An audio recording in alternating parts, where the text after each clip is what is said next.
Eh bien, bonjour à tous. Comme vous le savez, chez Tomcat Factory, on aime la transmission et le compagnonnage dans l'entrepreneuriat digital. Et donc, dans ce cadre-là, on est hyper content de recevoir Olivier Payès, qui est le CEO cofondateur de Aircall. C'est un jour un peu spécial pour Aircall aussi et pour Olivier en particulier, parce que c'est son anniversaire.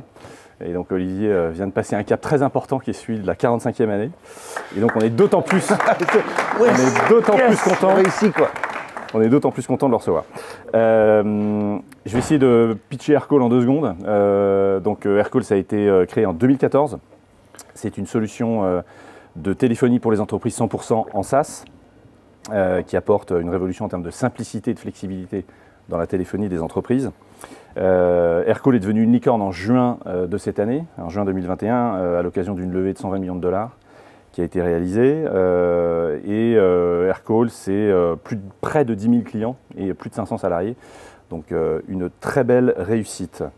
Ce qu'on s'est dit avec Olivier, c'est qu'on va essayer de focaliser la discussion autour des 3-4 premières années de l'aventure d'Aircall pour que le témoignage soit on va dire le plus utile pour les entrepreneurs qui nous écoutent. Olivier, peut-être pour commencer, est-ce que tu peux nous raconter brièvement ton parcours professionnel avant la création d'Aircall? Et puis ensuite, on enchaînera sur la suite. Ok, donc j'ai fait une école de commerce en France, on s'est connus d'ailleurs. Ensuite, j'ai fait du conseil. En gros, je ne savais pas ce que je voulais faire, donc j'ai fait du conseil en strat pendant 6-7 ans. Après, j'en ai eu marre de faire des slides, donc j'ai voulu gérer des usines et donc je suis allé bosser chez ArcelorMittal en Espagne, en France puis en Espagne. Et donc je m'occupais de plusieurs usines.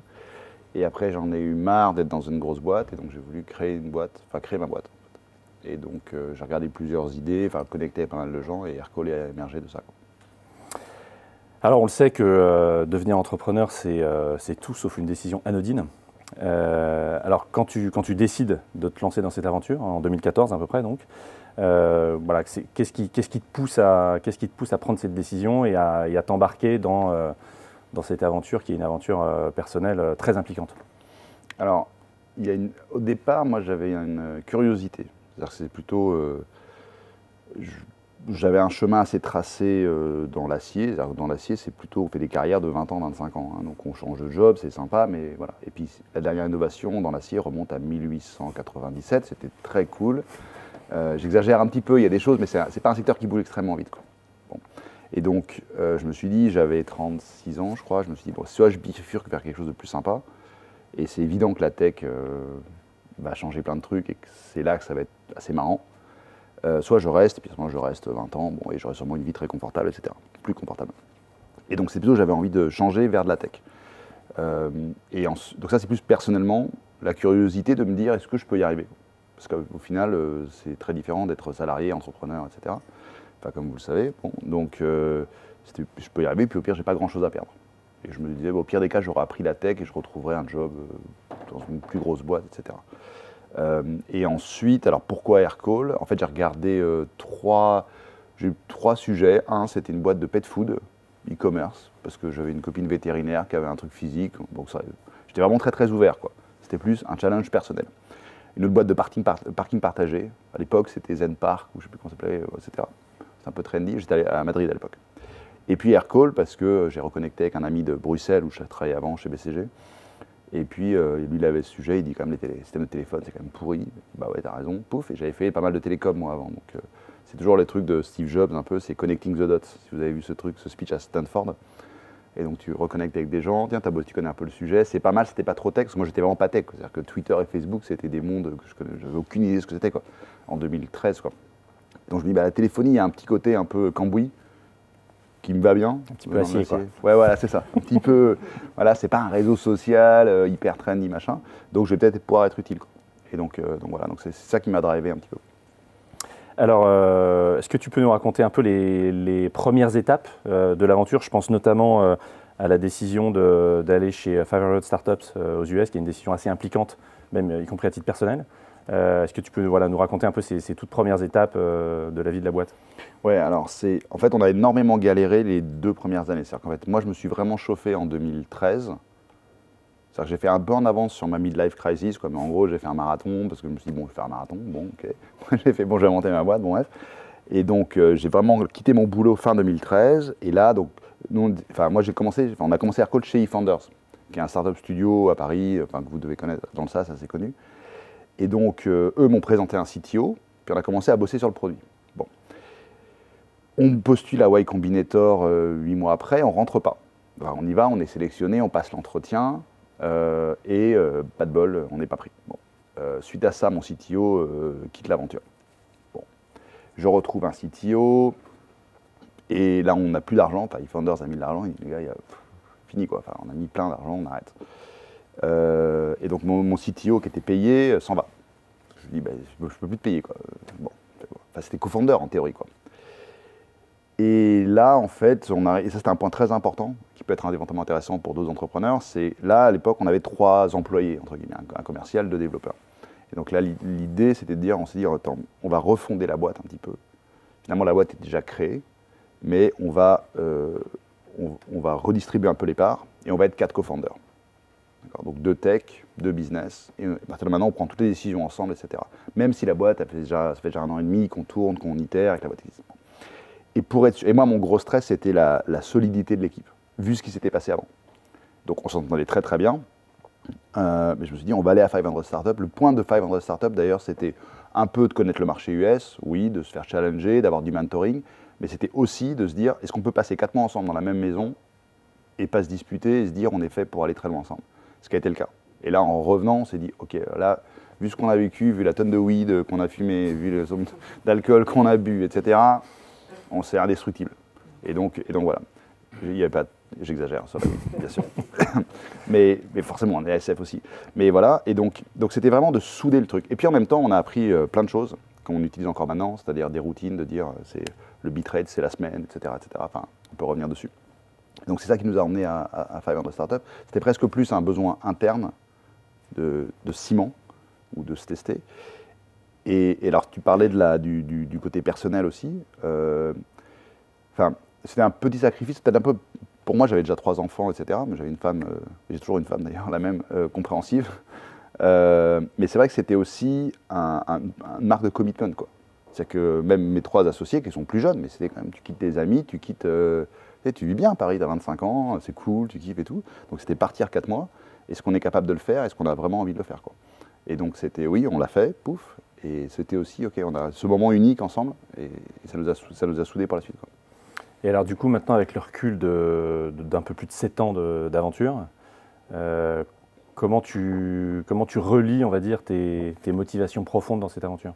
Tu vois, ce qui t'a animé, quoi, ton moteur pour y aller tous les matins, à l'attaque, etc. Alors, il y a je suis naturellement assez curieux. Bon, et j'aime bien le challenge, le fait de se dire, chaque jour, chaque semaine, il y a des nouvelles questions. Bon. Et quand on démarre une boîte, c'est vraiment le cas. Moi, je suis sûr que c'est quelque chose qu'on partage, on discutait un peu de ça. Chez Tomcat, toutes les semaines, il y a des nouveaux problèmes. Chaque boîte a des nouveaux problèmes, et chacun a ses nouveaux problèmes. Et donc, ça, je me suis toujours dit, tiens, il y a plein de trucs à craquer. Il y a pratiquement rien quand on démarre une boîte où on se dit, bah, c'est bon, on l'a déjà fait il y a 1 mois, donc on voit très bien comment le refaire. C'est plutôt... bon, il faut qu'on ouvre tel nouveau pays, on a tel nouveau type de client, tel nouveau go-to-market, enfin bref, nouvelle feature, il faut la scoper, etc. Et donc, ce qui m'a drivé vraiment sur les 2-3 premières années, c'était vraiment ce côté, mais en permanence, d'apprendre des trucs, quoi. Et de se dire, je sais pas, tiens, il y a un nouveau truc, une nouvelle opportunité, comment on l'approche, quoi. Bon. Et puis après, il y a aussi, alors c'est peut-être plus personnel, mais ça se traduit dans la culture d'AirCall aussi, on a un côté, c'est un de nos premiers invests nous a dit ça, on n'était pas les plus malins, mais on est les plus tenaces. C'est-à-dire qu'on est... et je trouve que c'est d'autant plus vrai pour un CEO, où j'ai vraiment... Moi, une partie intégrante de mon rôle, depuis le début, je me suis dit, je ne peux pas abandonner. Mon rôle numéro 1, c'est de ne jamais abandonner. Et parce que j'ai eu aussi ces CTO qui, finalement, sont partis... Enfin, j'ai pas mal de rotation dans l'équipe. Chez eFounders, donc eFounders ramène des devs ou des biz-devs, ça marche pas, il y a peut-être des gens qui s'en vont, donc c'est une sorte de potage, et puis à un moment, pouf, on s'agrège et on se dit, ok, c'est parti. Mais donc, il y avait aussi une sorte d'obligation morale, un sentiment moral de dire, je dois continuer. C'est pas forcément une très bonne raison, Mais on ne va pas être égoïste, je ne peux pas arrêter. Et en plus, j'ai toujours cru qu'il y avait un potentiel. Donc voilà, mais c'est aussi une responsabilité personnelle que je me mettais. On parle aussi souvent du degré d'ambition qu'on se fixe quand on est entrepreneur. C'était quoi l'ambition que vous vous étiez fixée? Tu parlais de la refondation à 4 cofondeurs après un an et demi. C'était quoi l'ambition que vous vous étiez fixée à ce moment-là et est-ce qu'elle était partagée entre vous 4? Alors, on n'a jamais eu d'ambition posée, c'est-à-dire d'objectif, ou de se dire on veut faire ci, on veut faire ça. C'est-à-dire qu'on a... c'est venu comme ça. Et même maintenant, d'ailleurs, on en a... Alors maintenant, peut-être un peu plus. On a un peu plus d'objectifs quand même, quoi. Mais en tout cas, sur les 3-4 premières années, c'était plutôt, on prend chaque semaine, ou chaque paquet de 15 jours, on se dit, qu'est-ce qui est what matters most, quoi. C'est quoi le plus important qu'on doit faire? On le fait. Puis on verra bien où ça nous emmène, quoi. Il n'y avait pas... Enfin, on ne s'est jamais dit, OK, on veut viser 1 million d'ARR à telle date, ou 10 millions à telle date, ou tel valo à telle date, ou machin. C'était plus, on verra bien où ça nous emmène, quoi.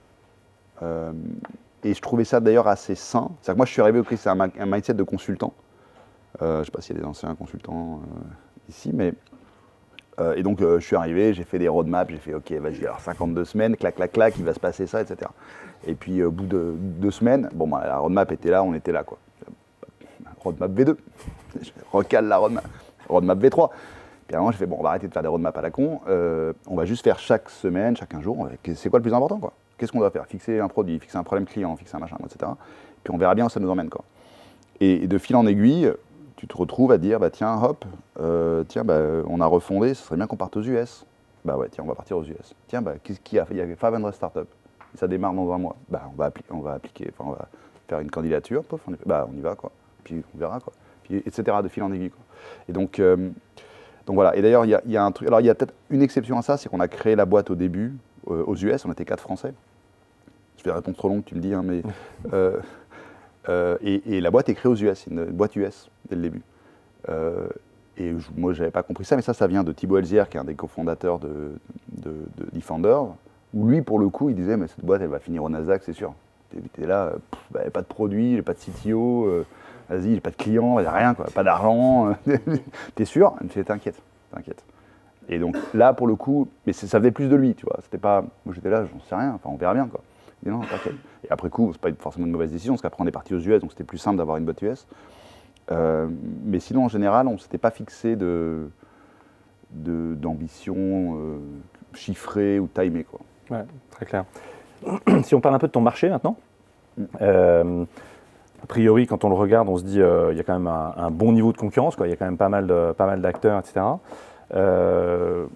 Comment, que ça soit dans les premières années ou aujourd'hui, est-ce que tu vois ça plutôt comme grosse menace, il y a des concurrents de partout, ou plutôt confirmation qu'il y a une vraie opportunité de marché s'il y a plein de monde qui est dessus? Enfin, quel regard, comment tu regardes tes concurrents, quoi?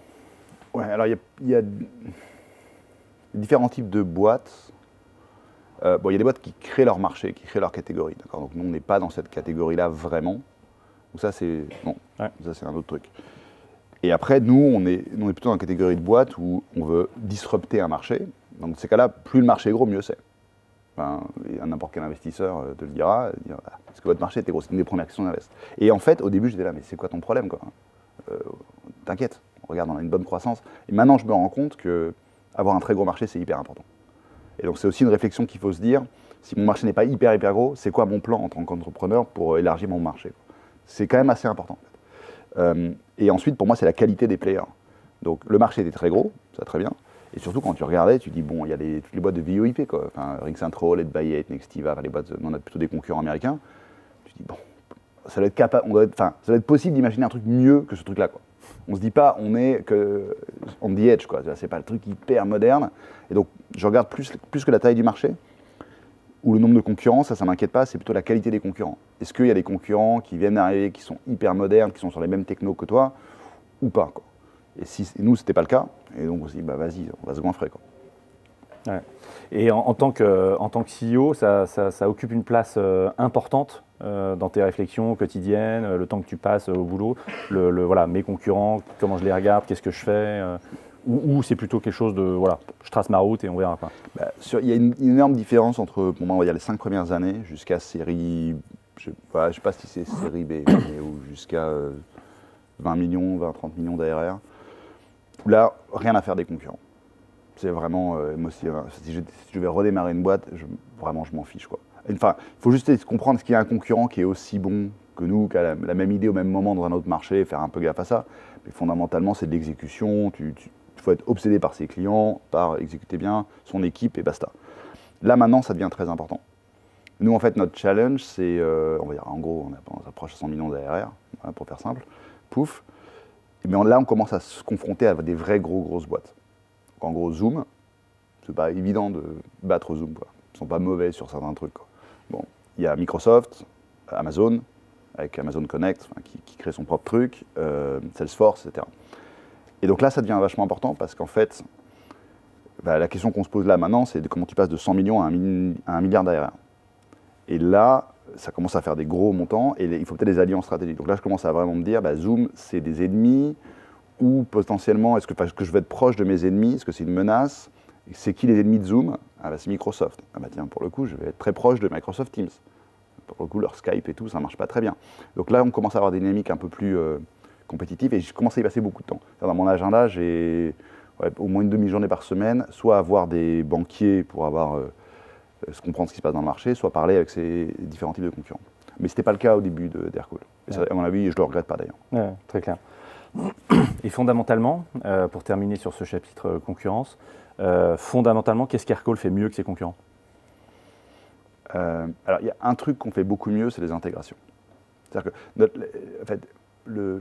l'approche d'Aircall qui est assez unique, c'est de ne pas avoir conçu un système de téléphone, mais d'avoir conçu une intégration avec un autre outil comme Salesforce, Zendesk, Slack, même des choses comme ça. Et de se dire, nous, on va être la fonctionnalité de voix de ces outils-là. Et donc, on va connecter la data, les workflows, etc. Et donc, ça va nous faire, on va co-vendre, ça va faire de la rétention, parce qu'en fait, les gens, ils n'achètent pas un produit, ils achètent un produit intégré avec ce qu'ils ont. Donc, ils organisent la manière de bosser autour de ça. Ça, on le fait vraiment bien et on a créé un produit qui est à partir d'APIs, dans une génération de produits API first. Donc, en fait, par définition, le produit se connecte très facilement. N'importe quelle feature d'Aircall est disponible avec un bouton, mais est disponible aussi sous forme d'un endpoint que tu peux aller pinguer, ou tu peux utiliser cet endpoint pour dire je veux trigger. Je fais beaucoup de franglais, mais je veux déclencher quelque chose chez Salesforce. Tu vois, je veux updater l'opportunité, je veux faire des choses comme ça. Donc ça, on le fait très bien. Et après, il y a un autre aspect, ça c'est sur le produit, c'est que je pense qu'on est on est vraiment assez bon en exécution commerciale, marketing. Et on a vraiment, je regarde, on a des concurrents ou même des copycats qui sont à peu près comme nous, en même temps que nous, quelques années après, et qui n'ont peut-être pas eu autant de réussite que nous parce qu'ils n'avaient pas cette obsession de se dire on va croître tous les jours, tous les matins à 9h, c'est quoi le MRR, et tous les soirs à 18h, c'est quoi le MRR, et ça doit monter, tout le temps, 1%, 1,5%, on s'en fout. Et une sorte d'obsession et de ténacité, de resourcefulness, etc. Je pense que ça c'est plus invisible, on va dire. On croit beaucoup à ce facteur-là chez Tomcat Factory. Alors justement, si on parle un peu de ça, c'est effectivement une obsession qui est partagée par beaucoup d'entrepreneurs qui nous écoutent aujourd'hui, la capacité à générer une croissance très forte. Si j'ai bien compris les chiffres, Aircall devrait croître de 72% en 2021, ce qui à l'échelle de la boîte est vraiment remarquable. Alors c'est quoi la recette? C'est quoi la recette d'Aircall pour générer une croissance top line aussi forte? Alors ouais, aussi forte, il faut relativiser, quoi. C'est-à-dire que c'est pas non plus... tout dépend du stage, mais c'est pas mal et en même temps, 100%, ça se fait très bien, quoi. J'étais avec le fondateur de Gong, là, le CEO de Gong, il croit beaucoup plus vite, quoi. Donc on peut aussi faire mieux. Je sais pas si on a une excellente recette, c'est-à-dire, on est très... Il y a un truc donc, que je disais là juste avant, c'était l'exécution commerciale, donc c'est presque, comment dire, c'est presque idiot ce que je vais dire, mais on sait qu'il faut qu'on croit en gros 70%. À ce stade, c'est pas mal. On pourrait essayer de faire mieux, mais c'est un minimum. On ne peut surtout pas tomber en dessous de 60-70. Bon, on se fixe l'objectif, et il y a une sorte de mentalité dans la boîte de dire on va y arriver. Et après, ce qu'on se permet, c'est d'être relativement défocus. C'est-à-dire, on n'a pas... Alors, c'est là qu'il faut faire attention, parce qu'il y a du bon et du mauvais, mais on se dit tous les moyens seront bons pour y arriver, quand même, globalement. Donc ça veut dire on va ouvrir des nouveaux canaux, on va prendre des clients dans des nouveaux marchés ou peut-être, allez, bah, tiens, on prend des clients en Italie, mais on n'est pas complètement organisé pour servir le truc, quoi. Donc derrière, on va rattraper, tiens, il faudrait qu'on ait des gens de support en Italie, un peu de marketing en italien, etc. etc. Il y a des équilibres avant, quoi. Ouais, Bon. c'est ça. C'est plutôt, on laisse pas mal d'autonomie aux équipes sales, aux équipes success pour dire, ça c'est le goal, il faut absolument y arriver, quoi. Et on essaie de balancer ça avec d'autres choses, mais fondamentalement, on est une boîte qui est très drivée par la croissance. Et donc, derrière, la tech s'adapte, le support s'adapte, la finance s'adapte, etc. Et, donc, et ça crée pas mal de tensions, quoi. Parce qu'on se retrouve avec le legal qui dit, mais on a closé un deal, là, c'est pas possible, quoi.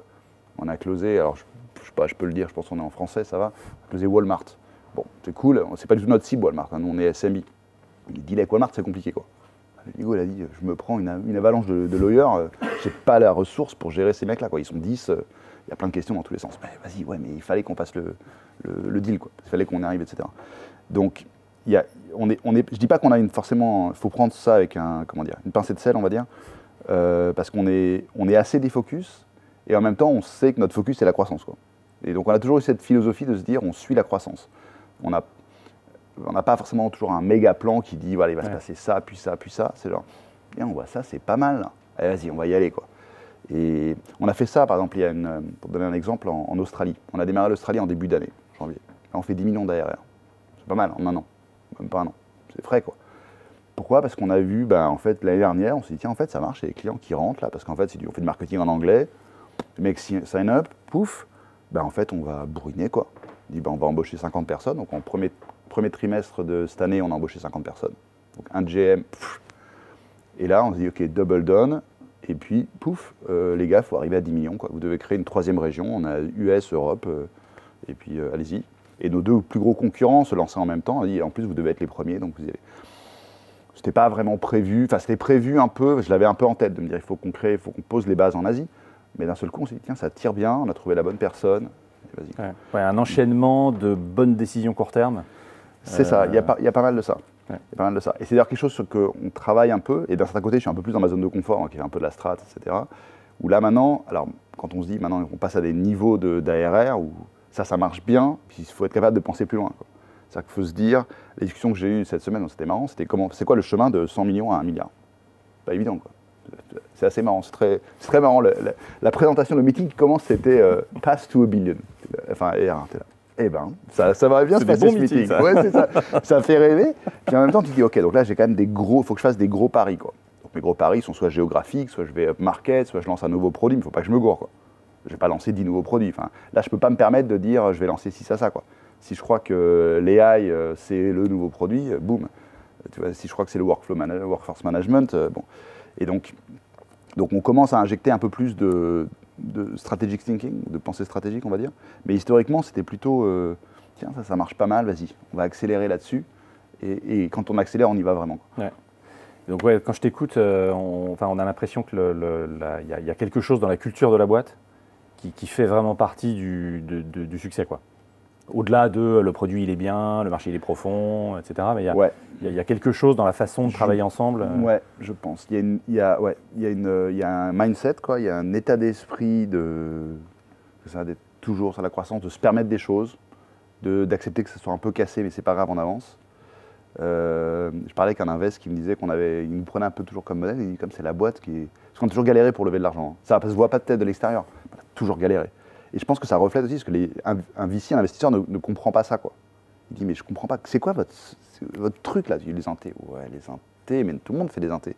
Et on n'a jamais su trop bien l'expliquer. Je pense qu'il y a un gros facteur qui est invisible, mais on est sur un gros marché, on a un bon product market fit, quoi. C'est-à-dire qu'on a API, intégration, très bien. Et surtout derrière, on a une culture de se dire, on va y aller sans limite, quoi. Et donc, je pense qu'il y a un gros facteur de culture, d'obsession de croissance, d'achievement, et puis en même temps une culture qui est très start-up mais qui est très collaborative, c'est-à-dire quand même on se serre les coudes, parce que derrière quand on fait ces choix là, même en Asie, il y a plein de pots cassés, quoi. Tech, legal, finance, donc il faut qu'on soit ensemble, si on veut que tout le monde soit un peu content, il faut qu'on soit plus transparent, qu'on partage les succès, qu'on partage pourquoi on le fait, même si c'est après coup. Et donc on travaille pas mal sur la cohésion, je pense qu'il y a un aspect de cohésion qui est assez fort, qui est souvent dans le cas dans les startups, mais qui est assez fort chez nous. Si on revient un petit peu pareil, au début de l'aventure sur cette dimension d'exécution commerciale, etc., est-ce que tu peux nous raconter le recrutement des 5 premiers BizDev chez Aircall? Comment ça s'est passé? Comment tu t'y es pris? Alors, ouais, alors comment ils sont arrivés? Comment on a sourcé? Je ne sais plus, on passait des offres. Je me souviens très bien que les entretiens... alors le premier qu'on a pris, c'était marrant parce qu'on on a passé un entretien et on voulait un BizDev anglophone. Parce qu'on a pas mal de clients un peu partout hors de France et ils parlaient très mal anglais.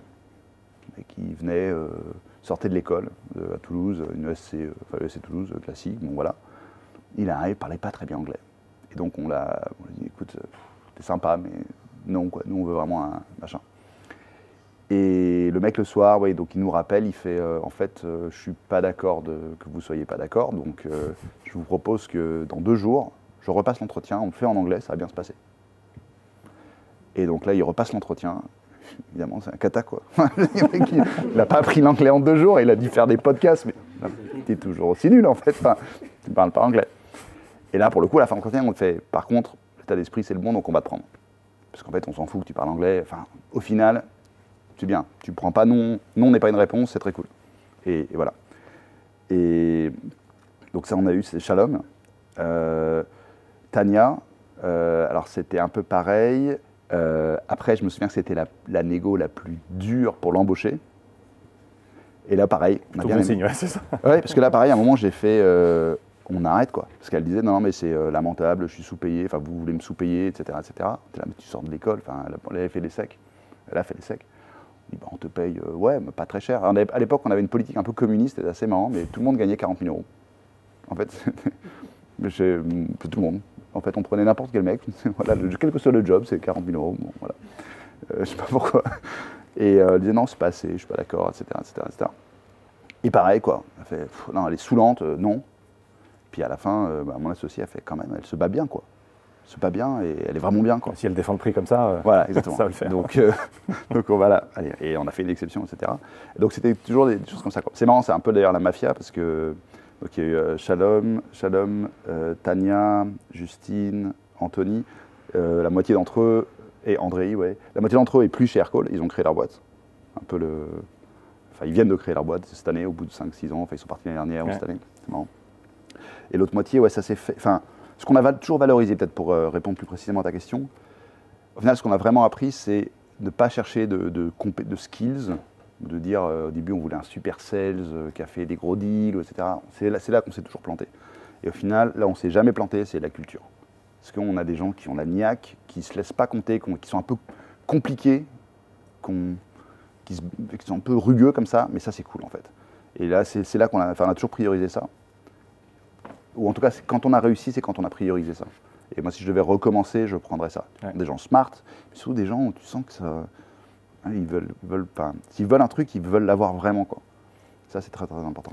Et toujours dans cette même veine, selon toi, c'est quoi la différence entre un bon BizDev et un excellent BizDev? Qu'est-ce qui va faire la différence sur l'overachiever, quoi?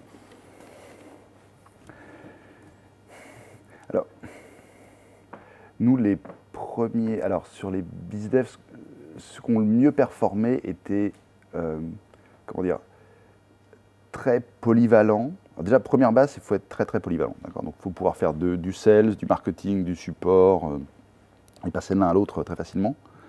Et dans les meilleurs qu'on a eus, c'est toujours des gens qui ont pris beaucoup d'initiatives. C'est-à-dire qui ne se mettaient pas de barrière. Je vois Tania et Justine, c'était assez marrant parce que quand elles sont arrivées, donc nous on était partis à SF pendant 4 mois, donc elle gérait l'Europe. Ok. Avec quelques autres personnes, mais ok. Et à un moment, elles ont fait, ok, bon, tout ça, ça marche pas, on va changer la trial période, ça marche pas, on va virer la carte de crédit, on va raccourcir, etc., on va changer l'onboarding, etc. Elles étaient limite en fin de stage, où elles savaient, voilà, fin de stage, quasi à être embauchées, mais et elles nous ont à peine demandé, quoi. C'est genre, les gars, vous êtes à SF, vous amusez, là, je sais pas ce que vous faites du surf, nous, on a du business. Et c'était genre, mais vraiment, oh, on est là, quoi. Non, mais vas-y, on en a besoin, vas-y, enfin, je peux t'expliquer, mais j'ai pas trop de temps non plus, quoi. Et donc ça, vraiment, là, les meilleurs, c'était ça. C'est-à-dire qu'en fait, je ne me mets pas de barrière, où il n'y a pas des founders, pas founders. C'est vraiment des gens qui se sont sentis comme, ouais, presque comme co-founders, quoi. Je vois ça avec mon CMO, qui est encore là, qui est rentré chez Aircall il y a 5 ans. Jeff. Ouais, Jeff, ouais. Ouais, que tu avais vu, ouais. Qui est toujours là, qui est toujours vu comme quasi un co-founder, et qui lui-même se sent comme un co-founder. Et alors, il n'est pas tout à fait bizdev, mais il est rentré, il était tout seul, des biens de gêne, quoi. Mais il avait cette capacité à dire, vas-y, je le prends, j'ai une idée, je le fais, quoi. Je ne vais pas demander autorisation, quoi. Et donc, ça veut dire aussi qu'il faut être capable de ne pas trop contrôler les gens, quoi. Mais pour moi, la clé d'un excellent bizdev, au-delà du fait donc être polyvalent, et après être des gens qui se mettent pas de barrière à dire, si j'ai besoin de changer un truc, je le fais, quoi. Et pouf. Et je t'expliquerai après pourquoi je l'ai fait, et on est d'accord que je peux me planter, mais a priori... Tu m'avais parlé d'un bizdev qui s'appelle Antoine aussi, qui se distinguait par, Antoine, par la créativité commerciale. Ouais, Antoine, lui c'est un furieux. En fait c'est un gars, donc il sort d'école, on l'embauche en stage à New York, il rentre comme SDR. Bon, le mec il rentre comme SDR, donc il prospecte l'école. Une équipe de 10 SDR, le mec est français, très bien. Il rentre, et puis au bout de 2 mois, il génère plus de pipe que tous les autres SDR réunis. Donc il y a 10 SDR, lui tout seul. Bon, puis il fait ça pendant 9 mois, puis il fait, bon, je peux passer à account exécutive, ok. Puis ouais, bien sûr, oui, pas de problème. T'es tellement bon, c'est un peu ennuyeux, mais ok. Il passe à account exécutive, au bout de 2 mois, il close plus que tous les autres account exécutifs réunis. Alors il y en avait 4 autres. Et là, quand même, ça énerve, enfin bon. Et puis bon, etc. Et après, il dit, bon, ok, ça 1 an, puis après, il dit, je ferai bien partnership, pareil. En partnership, pouf, il commence à tout closer, et puis il a son chef commence à faire des présentations, mais brillantes. Je suis là, putain, bravo, Chad. Je dis, putain, c'est propre, c'est clair, c'est stratégique et tout. Au moment où je découvre, c'est pas lui qui fait les presses, c'est le mec d'en dessous. Okay, donc toi, tu dégages, je te monte, et maintenant, le mec Head of Partnership, après on signe un deal avec Verizon, et moi, je veux bien faire Verizon, mais ça marchait pas, il arrive, ah bon, bref. Le mec est très ressourceux. Alors pourquoi? Et à chaque fois, j'étais là, et je demandais à mon VP 16, il faut que tous les SDR ils fassent comme Antoine. Et le mec était là, c'est pas possible. C'est pas possible, je te jure. Alors, il y a plusieurs trucs. Bon, un mec qui est brillantissime, quoi. C'est-à-dire qu'en gros, nous on a Salesforce, bah lui il l'a dans la tête, quoi.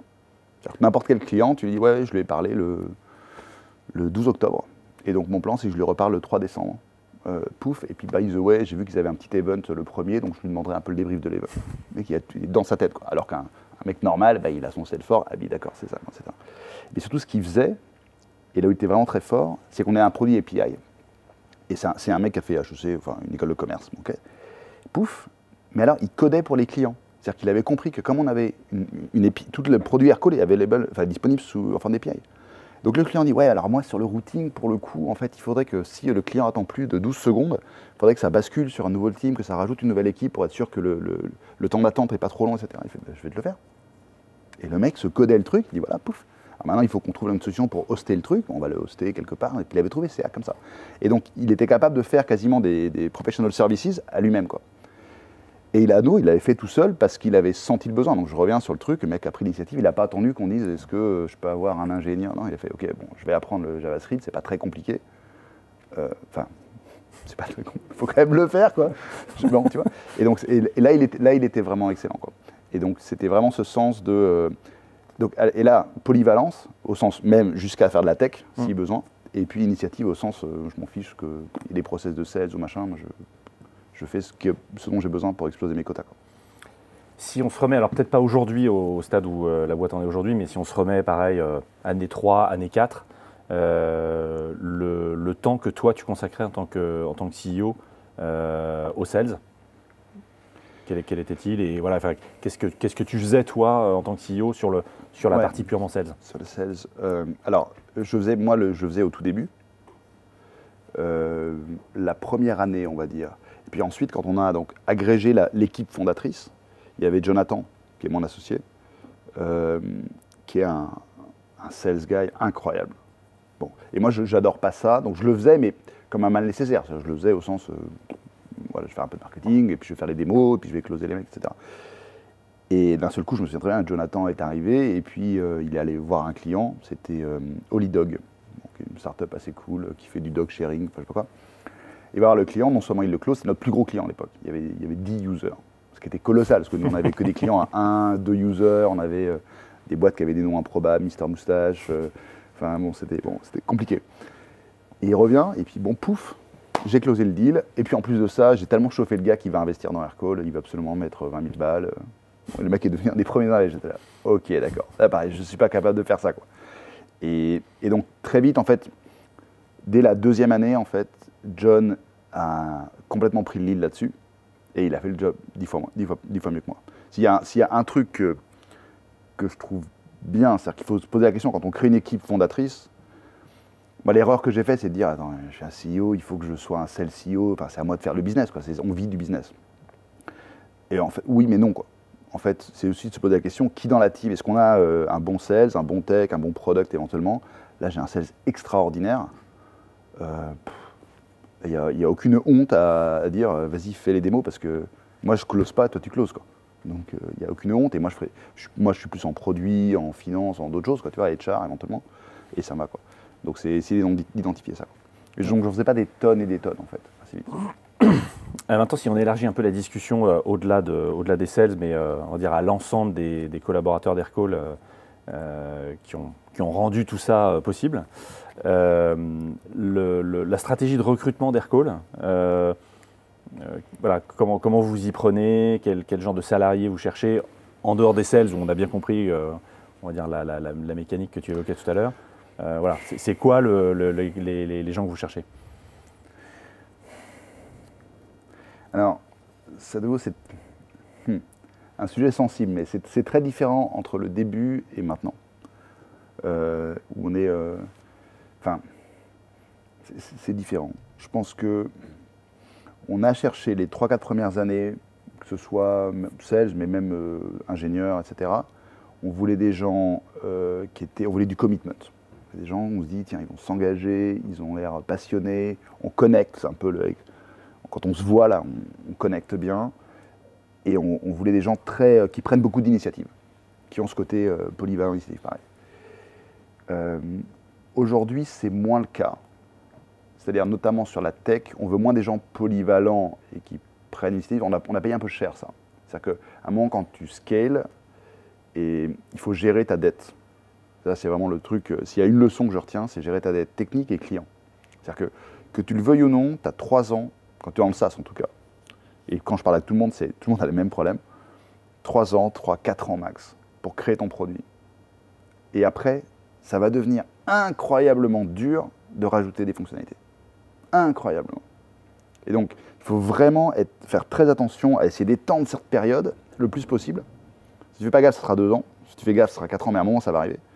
Et surtout de se dire de quoi j'ai vraiment besoin. Nous, je sais que par exemple, au début, on n'avait pas inclus le texte, le SMS. C'est bête le SMS, c'est quand même crétin de faire des SMS. On ne l'a pas inclus dans le cœur du produit.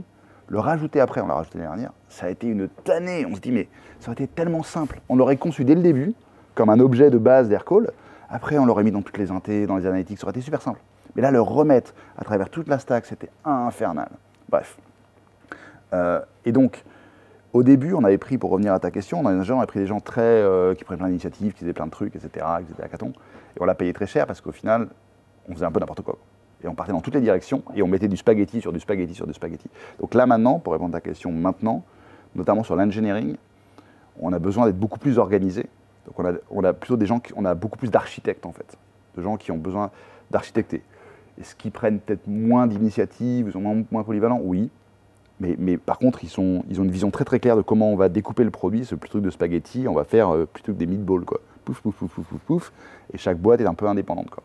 Donc après, on veut toujours un fond de commitment, d'engagement, quoi. Ça, on veut toujours, tu vois. On est en train d'écrire là notre petit, ce qu'on appelait le Adventure Map, le Aircall Adventure Map, qui est un petit résumé de ce qu'on veut. Il y a un truc, c'est le Aircall, c'est un voyage pour tout le monde, quoi. Donc on donne de l'equity à tout le monde, même encore aujourd'hui. Et c'est pas facile d'expliquer au board qu'on va filer de l'equity à 600 personnes. Mais ouais, on va filer de l'equity. Donc il y a des principes de base. On partage toutes les datas de la boîte, etc. Et donc on veut toujours des gens qui s'intéressent, qui ont un sentiment qui ne viennent pas que pour un job, quoi. Mais un peu plus, comment dire, plus spécialisés, notamment dans la tech, tu vois, plus technique, moins des cow-boys, on va dire, moins des gens, moins des bizdev ingénieurs. Et ton application perso dans le recrutement? Moi, je suis très RH, quoi, mais jusqu'à 150, je faisais tous les entretiens et avec un poids assez fort. C'est-à-dire à faire des vétos si je sentais pas et je faisais que le culture fit, quoi. Mais comme je suis un peu plus vieux que mes associés, j'apportais quand même un truc, c'est que j'avais déjà fait du recrutement avant, et j'arrivais à sentir plus les gens. Tu sens, alors c'est même en une demi-heure, tu sens s'il y a la volonté de l'agnac ou c'est de la façade. Bon.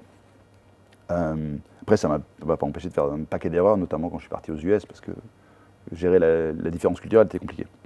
À partir de 150 personnes, c'est devenu beaucoup plus compliqué. Donc j'ai arrêté de faire tous les entretiens. Je suis remonté, j'ai fait que les managers, je fais que les directeurs. Et ce que j'ai compris maintenant, en vrai, parce qu'à un moment, je passais la moitié de ma semaine. Enfin, je passais 20 heures, 25 heures par semaine à passer des entretiens, quoi. Parce que j'étais accroché comme une moule à son rocher à dire je lâcherai jamais. Bon. Et en fait, je me suis dit, en fait, non. Ce que j'ai quand même compris à un moment, c'est que moi, mon job maintenant, c'est de créer du leverage. Donc, je ferais mieux de passer la moitié de ma semaine à me poser des questions sur tous les C-level.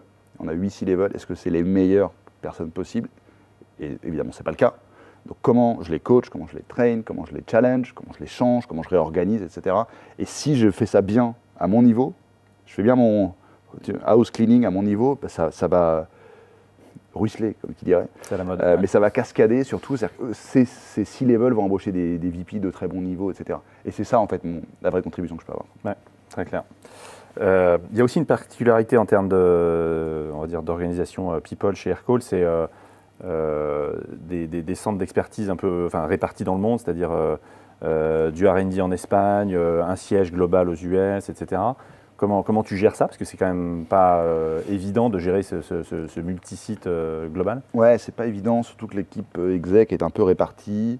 Avec le Covid en plus, on est vraiment très répartis. Entre même les US, mais on a Minnesota, Floride, New York, etc. En fait, donc, sur le côté business, on est assez local. C'est-à-dire qu'on a des GM assez forts, GM North America, Europe, Asie, qui sont globalement centrés sur un bureau et qui bossent un peu, donc tous les sales, SDR, etc. Ils ont leur marketing. Et ça, c'est assez local. Donc là, c'est relativement simple, entre guillemets, d'un point de vue, on va dire, pyramidal, quoi. Enfin, voilà, bon, il y a une organisation. Sur la partie engineering, par exemple, c'est plus compliqué. Parce qu'on a, en fait, on a un gros site historique en France. Alors, on a Madrid, on a Londres, on a Tel Aviv, parce qu'on a repris une équipe, une sorte de acquire, et on a Delhi. Et là, c'est un poil plus compliqué. Et après, on a encore 10% de gens qui sont remote partout, quoi. En Allemagne, où on veut. Là, pour le coup, c'est assez compliqué. Et donc, la manière dont on l'approche, ou dont mon CTO l'approche, c'est de mettre pas mal de process. Alors, documenter énormément. Donc, c'est un peu heavy, on va dire. Mais en même temps, c'est comme ça qu'on a besoin de documenter. Parce qu'en fait, les gens ne sont pas du tout au même endroit. Et il y a le PM qui est à Madrid, la tech à Paris, l'architecte à Londres et le QA en Inde, quoi. Ouais, ça te force en fait à avoir de la discipline là-dessus, quoi. Ouais, c'est ça. Et là, on a pris une politique qui est moins... qui est assez process-oriented, quoi. Créer une petite factory, entre guillemets. Donc chacun a son rôle, il y a des interfaces. Ok, moi je dois livrer ça, clac, clac. Et c'est extrêmement documenté, quoi. Voilà. Après, sur les autres équipes, finance, marketing, c'est un peu moins grave. Parce que c'est l'équipe plus petite, plus project, orienté projet. Donc, et on fait pas mal de voyages. Enfin, maintenant, on recommence à faire pas mal de voyages, quoi.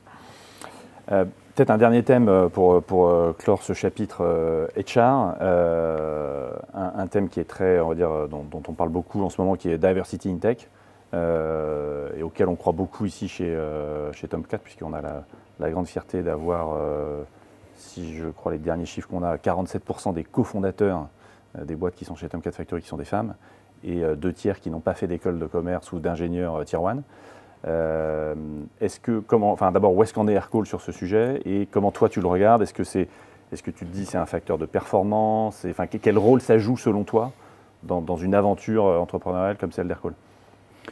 Alors c'est intéressant parce que c'est un sujet assez important, voire très important, mais je pense comme beaucoup de boîtes, mais assez important pour moi, je pense notamment dans mon cas, co-founder CEO, où comme disent les invests, je ne suis pas un professional CEO, quoi. Je ne suis pas un mec carré en disant voilà, je viens pour les invests, on va créer de la valeur, etc. Moi, une partie de l'aventure, de ce qui me motive, c'est de créer une belle boîte, tout dont je sois fier. Après, l'argent sera une conséquence, mais je veux bien disrupter une industrie, mais surtout créer une belle boîte. C'est vraiment ce côté, ce voyage, etc. Bon. C'est ce qui m'a drivé au début, c'est la curiosité. Est-ce que je peux faire créer une boîte avec la culture que j'aime? Et donc la diversité fait partie de ça, quoi. Et au début, on n'a pas du tout réfléchi à ça. On est parti, on est 4 cofondateurs, blancs, français, masculins, quoi. Enfin, aussi simple que ça, quoi. Et on est très différents, mais voilà, c'est pas de la diversité. Et le sujet est devenu vraiment plus important quand je suis parti aux US. Au début, on n'a pas trop fait gaffe. On avait quelques alertes, on regardait un petit peu les sujets d'équilibre de diversité, hommes-femmes notamment. Notamment quand Tania, j'en ai un peu parlé, à un moment, elle s'est dit, je suis la seule femme, il y a 22 gars et une femme.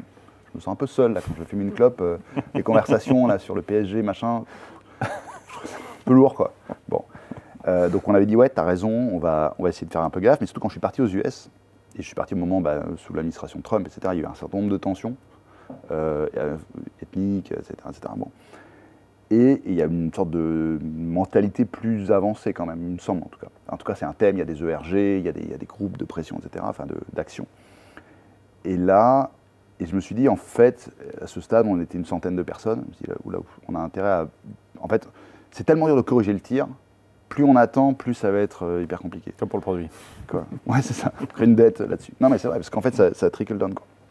Et donc, alors, où est-ce qu'on en est ? On est pas mal, mais quand même, on est loin. Quoi. Là où je suis très content, on va dire, c'est en un an, on est passé d'avoir à peu près 33% de femmes-hommes, par exemple, à 48% au global. Non, ce qui est pas mal. Et là, pour le coup, on a été très... Alors moi, je suis un peu, pas extrémiste là-dessus, mais moi, je crois un petit peu à la discrimination positive. C'est-à-dire qu'en gros, il y a un truc, si vous voulez influencer ça, parce qu'à un moment, j'ai poussé, je trouvais un très bon résultat, c'est-à-dire, on doit embaucher plein de gens. Mais c'est quoi les jobs critiques et les jobs pas critiques ? Time critical, on va dire. Critique longtemps et moins critique. Et il y a plein de jobs, en fait, si on n'a pas la personne, c'est ennuyeux, bien sûr, mais on peut se débrouiller. Et en fait, le temps te donne la possibilité de sourcer de manière diverse. Si tu n'as pas le temps, si tu as ton responsable comptable qui vient de partir, tu dois trouver un comptable, sinon tu es vraiment dans la panade, j'en sais rien, c'est urgent parce que je sais pas quoi. Par défaut, tu vas avoir 3 mecs, quoi. C'est sûr, enfin, probable.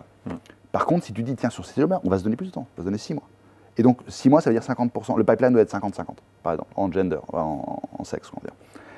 Et ça a pas mal marché, en fait. Et ça a commencé à introduire. Et donc, ce qui fait qu'on est passé, ce que je trouve pas mal, quand même, de 1/3 à 50%. Le problème, c'est le management, et c'est notre gros de bataille. Le management, en un an, on est passé de 25% de femmes en management à 35%. Ce qui est bien.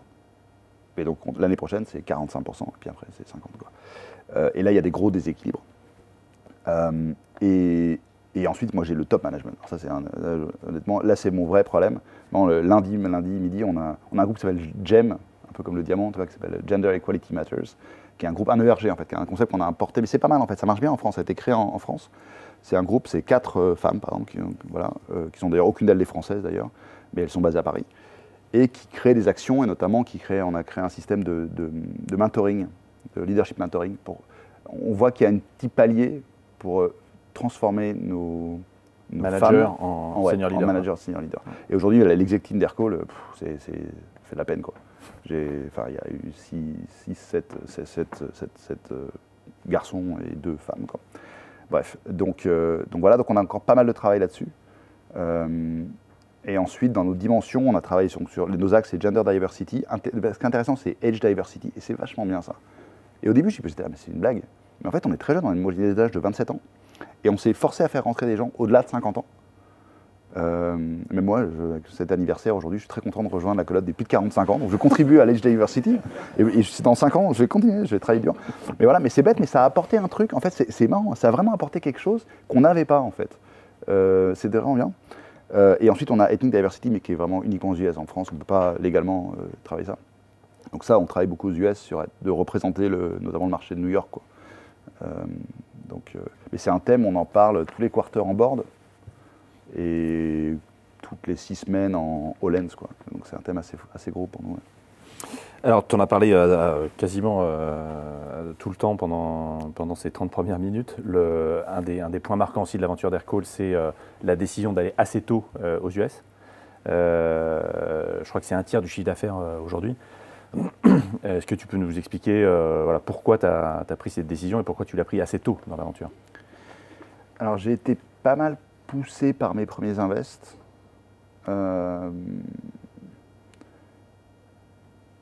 Qui voyaient grand. Donc au début, Thibault Alzière, eFounders, on va d'abord créer une US Corp, parce que ça va finir au Nasdaq, ce truc. Donc voilà. Donc, déjà mécaniquement. Et aujourd'hui, nos premiers analystes nous ont toujours poussé à dire pensez pas français, pensez pas européen, votre marché est global, si vous voulez faire un truc vraiment gros, bon, pensez aux US. Ensuite, on est allé à 500 Startups, donc ça on le faisait pour l'équipe et aussi pour comprendre le marché US, il y avait un intérêt. Et ensuite, on voulait lever de l'argent. Au final, on n'a pas levé avec un fonds américain, on a levé avec un fonds anglais, mais ce fonds anglais, Balderton, c'est Bernard Liotto qui est à notre board, qui est le fondateur de Business Objects, donc qui est très américain, marié à une américaine, etc., enfin, qui a vécu longtemps là-bas, et qui lui était très obsédé là-dessus, en disant tu ne peux pas créer un leader mondial sans gagner aux US. Il n'y a pas de boîte qui n'est pas réussie aux US. Et donc, dès qu'on a fait la série A avec eux, le deal, c'était tu pars. Dès que tu as assez d'argent. Il ne faut pas partir aux US avec moins de, on va dire, 10 millions. Il faut lever en gros 8-10 millions. Les US, c'est extrêmement cher. Une fois que tu as fait ça, tu peux y aller. Et donc, j'étais assez influencé. Est-ce que moi, j'y croyais disons que stratégiquement, j'étais assez d'accord. Je dis, on ne veut pas être un player européen. Et si on veut, visons grand. Il n'y a pas de raison de viser petit, après tout. Bon. Et je pense que ce qu'on avait appris de notre expérience Fire Startup, c'est justement viser grand. Parce que vraiment, la baffe qu'on s'est pris, c'est genre... on était là, on fait notre petit produit, c'est cool. Et en fait, il dit, vas-y, on peut faire un truc, je sais pas, qui fait 1 milliard de chiffre d'affaires. Enfin, pourquoi pas, en fait? Pourquoi tu dirais moins? Enfin, il n'y a pas d'argument, à part que tu es petit, quoi. Mais évidemment, tout le monde a commencé petit, quoi. Et donc voilà. Et ensuite, on s'est rendu compte assez vite que nos premiers clients étaient américains. On a toujours eu, au début, 15-20% de nos clients étaient américains. Déjà, parce qu'en fait, le système est complètement online, donc, toutes les boîtes de Hacker News, XY Combinator, disaient, ah bah c'est cool, le téléphone, justement. Comme le marché est un peu pourri, pouf, on va tester Aircall. Donc on a toujours eu des clients là. Algolia après, alors qui est une boîte française mais qui est partie, etc. Et donc on a toujours une sorte de traction. Et donc assez vite on s'est dit quand même il faut qu'on structure ça, quoi. Et il y a un dernier point, je mets beaucoup de points mais voilà, plus on a levé, plus on s'est rendu compte que la valorisation, les feedbacks des investisseurs étaient c'est quoi votre part du business en Europe, aux US, quoi. Et souvent il y en a qui disent ah c'est pas mal, au début on était à 20-25%. Ouais, ça serait mieux si vous étiez à 35-40%. Ça serait mieux si vous étiez à 50%. Donc on a compris aussi que les valorisations ou l'accès aux US, l'accès aux investisseurs américains, nécessitait d'avoir un peu de présence américaine. Fort, ouais. Ça a sûrement un peu changé maintenant d'ailleurs. Les Américains sont beaucoup plus centrés sur l'Europe, mais à l'époque, il y a 5 ans. Pour revenir sur le thème people de tout à l'heure, c'est quoi les grandes différences que tu constates en termes de, on va dire, les qualités de tes collaborateurs nord-américains versus français ou européens, peut-être les challenges que tu as avec eux? Voilà, moi j'ai fait toutes les erreurs possibles. Quand je suis parti, on m'a dit tu vas voir, tu vas te gourer, fais vachement attention, surtout les senior guys, surtout les sales, ils présentent super bien, on leur apprend ça à l'école depuis qu'ils ont 15 ans, etc. Bon, voilà. On m'a présenté un mec, VP North America, recommandé par un investisseur, il avait monté la filiale US d'Arcadin, dans notre space, enfin conférence téléphonique. Le mec canon, on s'entretient, il m'envoie une bouteille de Saint-Julien. Mais canon quoi, on s'en fit bien quoi. L'énorme quiche, quoi. Non, mais les trucs, t'es là, mince. Bref. Donc la grosse erreur, quoi. Je me suis fait avoir comme tout le monde, quoi. Et au bout de 6 mois, en fait, je suis arrivé à la boîte, j'ai fait, c'est quoi cette boîte, bon. Et en fait, alors, les gens présentent très bien, il faut vraiment se méfier, mais il faut se méfier de ouf, quoi. De ouf, ils présentent tellement bien, et c'est pas vrai. Il faut faire des background checks, il faut checker. Les mecs arrivaient là, ouais, moi j'étais chez Stripe, moi qui ai construit Stripe, quoi, un petit peu. Puis au début, là, t'es là, ouais, pas mal, hein. Puis en fait, tu check, tu dis non, ouais, d'accord, t'as fait un stage ou machin, etc. Après, le deuxième truc, les mecs sont hyper spécialisés. Là, ils sont très très mauvais, c'est pour écrire le playbook. Là, ils sont très très bons, c'est pour exécuter le playbook. Je sais que c'est peut-être basique ce que je dis, mais on a tellement vu. C'est-à-dire que là, on avait en Europe des mecs polyvalents. On leur dit voilà, il faut aller vendre ça. Bon, le produit, c'est la merde, on peut plus faire ça. Le produit, il faisait ça, maintenant il fait que ça. Et ça, ok, je vais me débrouiller. Et le mec va chercher et tout. Là, si tu dis ça, il dit bah je peux plus vendre. Bah, je fais rien, quoi. Le mec, il dit, bah, tu me dis-moi quoi faire. Je fais quoi? Je sais pas, tu te débrouilles. Et donc les mecs sont très très spécialisés, donc c'est horrible. Et donc au début d'ailleurs, notre premier hire, donc on a eu des hires américains, ça marchait pas du tout, et on a trouvé un Dutch, enfin un Hollandais américain, qu'on allait chercher en Tanzanie quand même. C'était compliqué. Chez Rocket Internet, ils montaient un site de une boîte de Rocket Internet en Tanzanie, bon, cool. Et donc le mec, le pur entrepreneur, et là c'était super. Et là ça commençait à marcher, quoi. Après, quand il faut scaler, ils sont vraiment bons. Et là, je vois, j'ai ma directrice North America, donc dans mon COMEX. Ce qu'elle apporte, c'est une discipline, un esprit de gagne. Enfin, c'est incroyable, parce que ça fait 1 an qu'elle est là. C'est incroyable ce qu'elle a apporté. c'est cet esprit commercial, de conquête, cette logique d'industrialiser, de dire ok, on va créer la machine maintenant, on va dérouler et ça va y aller quoi. Par contre, il y a un sujet, par exemple, elle doit craquer les canaux indirects, les telcos Verizon, ça pour le coup, même à son niveau, c'est une nana hyper talenteuse, elle n'a pas de playbook quoi. Donc là, c'est compliqué. Et on est en train d'y arriver ensemble, mais elle a besoin vraiment qu'on travaille ensemble pour dire trouve-moi quelqu'un qui a le playbook. Une fois qu'il y a le playbook, tu vas voir. C'est assez intéressant. Ouais. La vieille Europe a encore des beaux jours devant elle. Ouais, c'est ça. Ok, si on termine sur, on va dire un petit peu le thème de la résilience, qui est un thème aussi qu'on aime bien ici. Est-ce que tu pourrais nous parler de le moment où tout aurait pu s'arrêter? Et voilà, qu'est-ce qui s'est passé et comment tu l'as géré? C'est assez facile. Parce que donc moi, l'été 2013, je reconnecte avec Keyfounders, pouf pouf, je commence à connecter avec plein de gens, on commence à discuter du produit. Là, il y a le CTO, je rencontre le CTO. Très bien, je quitte mon job en novembre, très bien. On commence à bosser. Et puis en mai, donc on ne rentre pas à Y Combinator, mon CTO s'en va. Et donc là, ah oui, et en mai 2014, en juin 2014, je dis il faut qu'on fasse payer nos clients. Donc on avait 100 clients en bêta, gratuits. Je dis c'est lourd, les mecs ont des feedbacks, mais en fait c'est gratuit, donc en fait c'est pas cool. C'est un conseil que je peux donner à un entrepreneur. Très vite, tu as ton MVP, tu fais payer quoi. Fais payer ne serait-ce qu'un peu, tu vas voir. Et en fait sur les 100 clients, 60 s'en vont. Parce qu'ils disent ah ouais, c'est payé 9 € par mois, illimité, ça va 9 €. Bon. Par contre les 40 qui restent, bah ils disent ouais, mais en fait moi ouais, pour 9 € je suis prêt, je paye 9 €. Bon, il y a pas mal de copains, certes, mais quand même. Non mais il y avait quand même des vraies boîtes. Et donc voilà, donc on commence à ça, mais quand même, donc on avait un ARR. J'ai repris parce que tous les dimanches soirs, j'envoie un email. Depuis le début d'Aircall, j'envoie un email avec toute la boîte avec le MRR, le NPS. Donc c'est tout. C'est 2 métriques qui comptent, etc. Et puis le récap de la semaine et ce qui arrive la semaine prochaine. C'est une bonne routine à faire aussi, je trouve très bien, ce qu'on avait appris à faire dans la startup. Lundi à vendredi, toutes les semaines. C'est ça le cycle, machin. Et à l'époque, donc on était à $230 de MRR, ou je sais pas, quand on était à ou $700, on est passé à $230 de MRR. Dur. C'était bon. Et là, pareil, je fais un dîner à la maison, et ça faisait à peu près 1 an. Et là, évidemment, tu as le côté familial, où tu dis, bon, tu n'as pas de CTO, tu as des clients, mais tu viens de perdre 60% de tes clients. On n'avait plus trop d'argent. eFounders commençait à dire, ça fait quand même 6 mois qu'on finance ce truc, là, à fond perdu. Bon, pouf pouf. J'étais tout seul, pratiquement tout seul, quoi. J'avais un de mes associés, Xavier, qui était là, mais il n'y avait pas les 2 autres encore.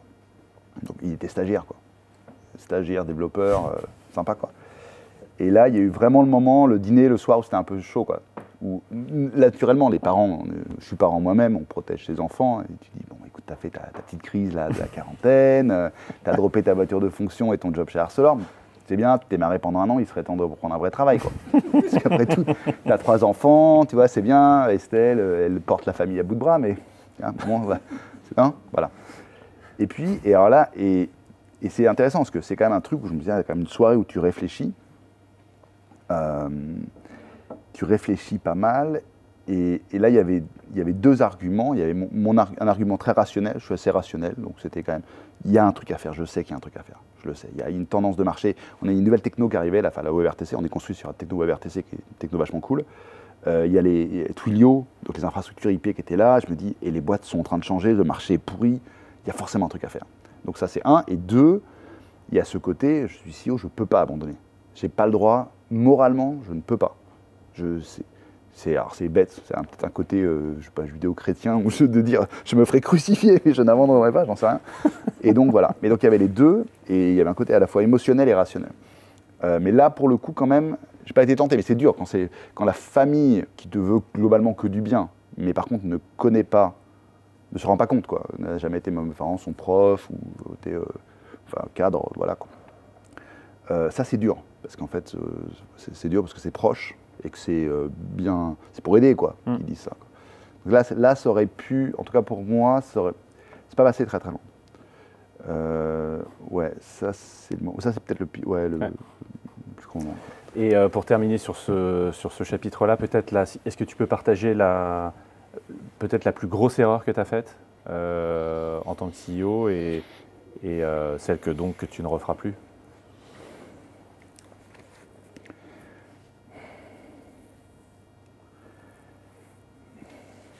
Alors, la plus grosse, c'est pas évident.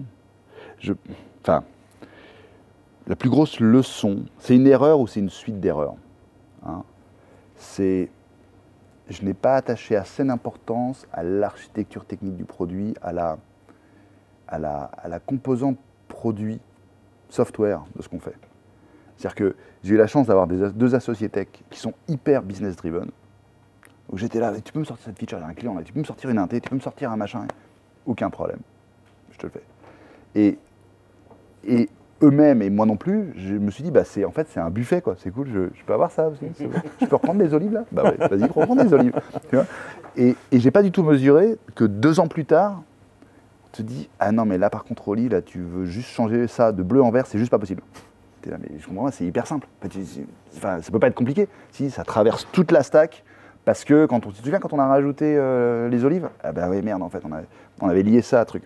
Et donc nous on a notamment sur la data, si je devais remonter une boîte maintenant, je dirais montre-moi ta data, et je suis pas tech, je dirais montre-moi ta database centrale. Où est-ce que tu stockes les data clients? Nous en gros, je sais pas si vous êtes très tech là-dedans, mais c'est comme un Excel, et en théorie il faut créer des tables différentes, il faut créer des feuilles différentes.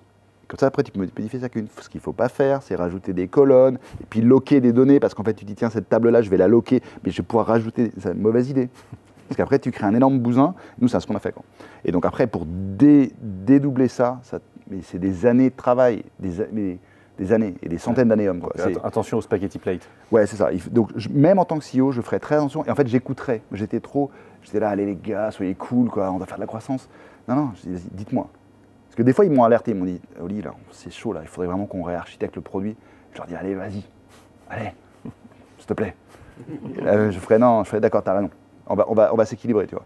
Après, ça nous a pas empêché d'arriver où on en est, on n'est pas trop mal. Mais il y a le truc qui m'empêche de dormir un peu, c'est comment je peux réussir à cleaner cette dette technique. Parce qu'au final, ça devient très important quand il faut qu'on soit agile.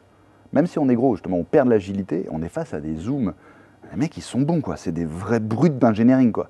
Et donc, moi, je dois pouvoir dire, les gars, Aircall, en fait, on va pivoter. Là, enfin, pas pivoter, mais on va partir là parce que Zoom rentre là, sur Zoom Phone. OK, on doit absolument faire ça. Il faut être capable de le faire.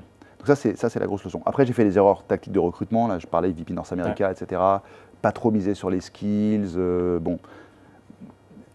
Mais disons que la plus grosse erreur, ça, je pense que je les referai toujours, ça, pour le coup. L'erreur de recrutement, ça peut toujours arriver.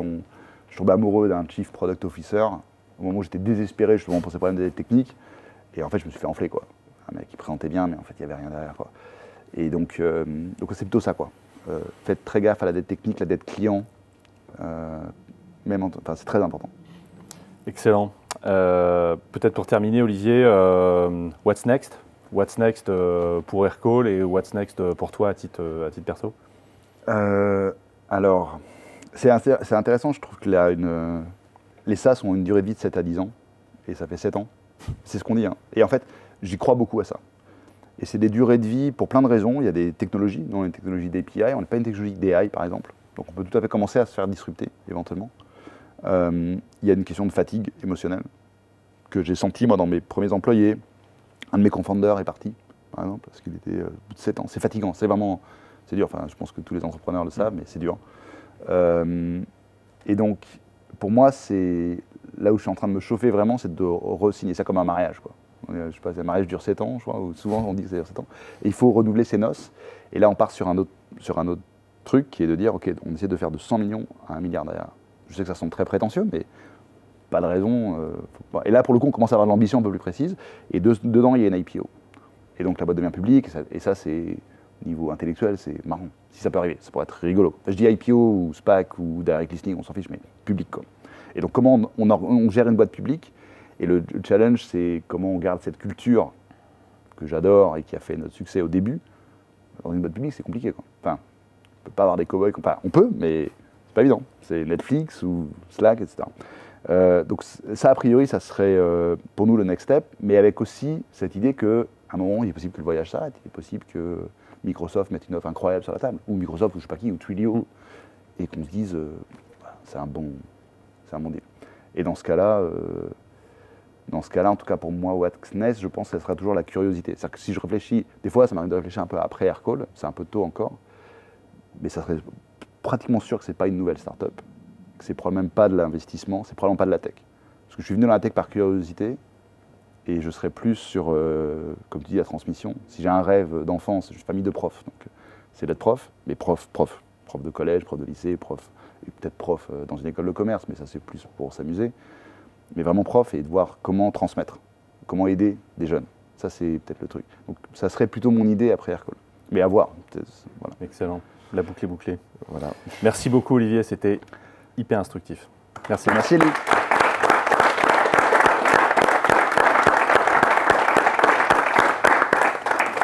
On a été un peu long. Est-ce que vous avez des questions pour Olivier? On a été assez complet, mais si vous avez des questions, ça sera avec grand plaisir. Bonjour, je m'appelle Sébastien, moi je suis cofondateur d'une entreprise qui s'appelle l'Office. J'aimerais savoir, après les premiers clients, de quelle manière votre proposition de valeur a véritablement changé. Est-ce que vous avez vu un énorme changement? Est-ce que c'est là que ça s'est joué? Est-ce que vous êtes resté sur le cœur de la proposition de valeur? Ou est-ce qu'elle a énormément évolué justement à l'arrivée des premiers clients? Ah non, elle a énormément évolué. Okay. C'est-à-dire, ouais, énormément. Comment vous l'avez suivi? Comment vous l'avez analysé? Comment vous l'avez fait évoluer justement? De manière synthétique, hein, mais... Alors, sur les premiers clients, nous on est SMB, Ouais. c'est-à-dire qu'on a des clients petits. Hein, donc on avait 100 clients gratuits, on est passé à 40 clients payants, puis de 40, 50, 60, etc. Là on a 10 000 ou 11 000, ok. Donc au début, 40, 50 jusqu'à 100, on les connaissait tous individuellement. C'est-à-dire qu'on leur parlait, parce qu'en fait, je faisais le support.